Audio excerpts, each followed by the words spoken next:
வணக்கம். Bigg Boss 8 Tamil Tamil season 8ஓட பல விடயங்கள் நம்ம எப்பயோ சொன்னது இப்போ ஒஃபிஷியலா கன்ஃபார்ம் ஆகிக்கொண்டிருக்கு. அந்த ரீதியில் பிக் பாஸ் 8 தமிழுக்கான அப்டேட்ஸை இந்த வீடியோவில் பார்க்கலாம். பல பேரோட கேள்விகளுக்கான பதில். இப்போ சில தகவல்கள் என்ன அப்படின்னா, வெளிநாட்டு போட்டியாளர் பிக் பாஸ் 8 தமிழுக்கு நான் ஆரம்பத்திலேயே சொல்லியிருந்தேன், இந்த ஆகஸ்ட் முதலாவது தேதியில இருந்து செப்டம்பர் முதலாவது வீக்குக்குள்ள போட்டியாளர்களுக்கான தேர்வு நடைபெறும். போட்டியாளர்களுக்கான அழைப்புகள் போகும் அப்படின்னு.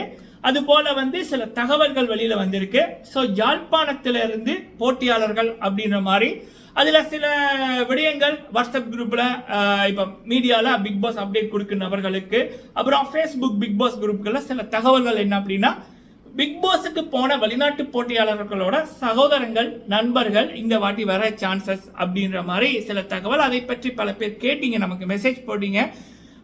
டனிஸ் வியூல நாளைக்கு இதை பத்தி பேசுறேன். டனிஸ் டாக்ல இன்று அது என்ன விடயம் அப்படி என்பதை, யார் யாரா இருக்கலாம் அப்படின்றத அந்த தகவலோட பற்றி பேசலாம்.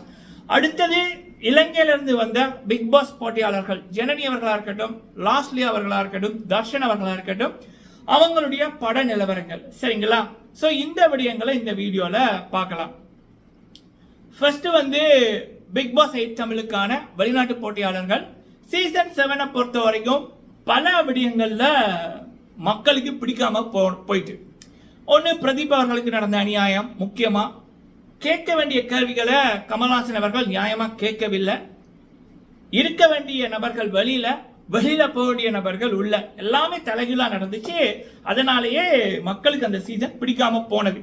அதோட போட்டியாளர்கள் தேர்வும் பிரதீப் ஆண்டனி அப்படின்ற ஒருத்தரை தவிர மீதி நபர்கள் மக்களிடம் அந்த அன்பை பெறவே இல்லை.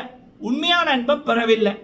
எந்த விதமான இன்ஃபுளுன்ஸும் இல்லாம, எந்த விதமான இன்னொருத்தருடைய பேரை யூஸ் பண்ணாம, பிரதீப்போட பேரை யூஸ் பண்ணித்தான் பல பேர் அங்க நகர்த்தினார்கள். ஏன், அந்த ஷோவே பிரதீப் ஆண்டனி என்ற ஒரு இதை வச்சுதான் நகர்த்தப்பட்டது. சோ அதனாலே பாத்தீங்கன்னா பிக் பாஸ் 7 தமிழ் தமிழ்ல நடந்த பிக் பாஸ் சீசன்கள்லயே மக்களால வெறுக்கப்பட்ட ஒரு சீசன் அப்படின்ற ஒரு பெயரை பெற்றது. சரிங்களா?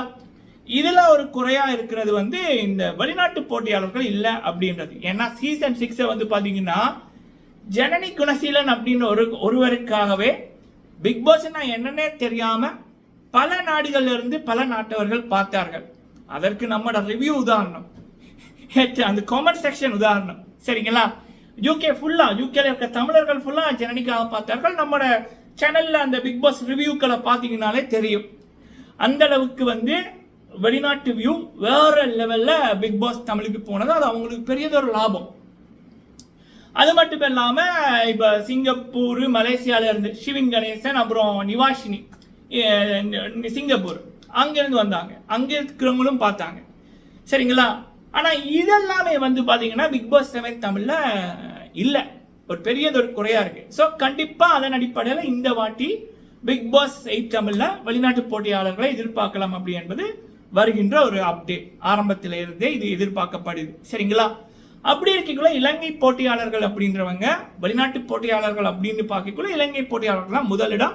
லாஸ்ட்லி அவர்கள் சீசன் 3ல அவங்களுக்கு கிடைத்த சப்போர்ட், ஒரு போட்டியாளருக்கு சப்போர்ட் கிடைக்குதுன்னா அது அந்த ஷோக்கு கிடைக்கிற சப்போர்ட் தான். ஒரு பிசினஸ். அவங்களோட ஷோவை வெளிநாட்டுல இருந்து பார்க்கல, உள்நாட்டு வியூவை விட வெளிநாட்டு வியூக்கு தான் மார்க்கெட் அதிகம், வேல்யூ அதிகம். சரிங்களா? ஸோ அப்போ அது லாஸ்ட்லி அவர்கள் வேற லெவலில், லாஸ்ட்லியா தர்ஷன் ரெண்டு பேருமே வேற லெவல்ல அவங்களுடைய முத்திரையை பதித்தார்கள். அதுக்கப்புறம் 3 வருஷம் கழிச்சு ஜனனி குணசீலன் அப்படின்னு ஒரு பொண்ணு வந்தாங்க. ஜனனி அவர்கள் பண்ண சம்பவமே வேற லெவல். சரிங்களா? அப்படி இருக்கக்குள்ள இந்த சீசன் 8ல யாழ்ப்பாண போட்டியாளர்கள் யாரு, இலங்கை போட்டியாளர்கள் யாரு என்ற கேள்வி மக்களிடம் அதிகமா இருக்கு. அது எல்லாத்தையும் விட இலங்கையில இருக்கின்ற பல பேர் இந்த பிக் பாஸ் ஷோவோட அழைப்புக்கு எதிர்பார்த்து கொண்டிருக்கார்கள். சொல்ல போனா பிக் பாஸ் அழைப்பு வரணும் அப்படின்னு பல பேர் பல விடயங்கள் பண்ணியிருக்காங்க. அவங்களோட பேரெல்லாம் நான் சொல்ல விரும்பல. நிறைய விடயங்கள் பார்த்தேன். வெளிப்படையாவே போன வருஷத்துல இருந்து இன்டர்வியூ கொடுத்தவர்களே இருக்கார்கள். அந்த அளவுக்கு வருத்தனமா இருக்கார்கள். இப்ப என்ன பொறுத்த வரைக்கும் ஒரு விடயம், என்னுடைய நண்பர்கள் பல பேர் சினிமால அசிஸ்டன்ட் டைரக்டர்ஸா இருக்காங்க, வளர்ந்து வர்றாங்க, படங்கள் வெளிவர இருக்கு, அவங்க டைரக்ட் பண்ணுது. அவ நாங்க எப்பயுமே கதைக்கிறது என்ன அப்படின்னா, இந்த பசிக்கு காசுக்கு சினிமாக்குள்ள வந்தேன், என்ன வேலை கிடைக்கல சினிமாக்குள்ள வந்தேன், ஏன்னா காசு கஷ்டம் சினிமாக்குள்ள வந்தேன், வேற தொழில் கிடைக்கல சினிமாக்குள்ள வந்தேன், அப்படி எவன் சொன்னாலும் உடனே வெளியில விட்டுருங்க. அப்படியான நபர்கள் எடுக்காதீங்க. யாரு வெறியா இருக்காங்க, அதை ரசிக்கிறாங்க, அது எனக்கு வேணும் அப்படின்னு துடிச்சு கொண்டிருக்காங்களோ அவங்கள உள்ள போடுங்க. ஆட்டோமேட்டிக்கா நம்ம அவங்கள வச்சு பண்றபடியா சக்சஸ் ஆகும். அதே போலதான் பிக் பாஸுக்கு காசுக்கு வர்றோம், ஏனோ கூப்பிட்டாங்க வந்தோம், சும்மா டைம் ஃப்ரீயா இருந்துச்சு வந்தோம், அப்படியான நபர்களை விட இந்த பிளாட்ஃபார்முக்கு ஒரு மரியாதை கொடுத்து அதை எதிர்பார்த்திருப்பாங்கல்ல அப்படியான நபர்களை உள்ள போடணும்ன்றதான் என்னோட விருப்பம். சரிங்களா? ஓகே, சரி. அப்படி இருக்கக்குள்ள இப்போ ஒரு தகவல் என்ன அப்படின்னா, 2 போட்டியாளர்கள் இளைஞர்கள் எதிர்பார்க்கலாம் அப்படி என்பதான் இப்போ சோசியல் மீடியாவில் ஒரு தகவல் ஒன்று இன்று நைட்ல இருந்தது. அதை பார்த்து உடனே வீடியோ போட்டேன்.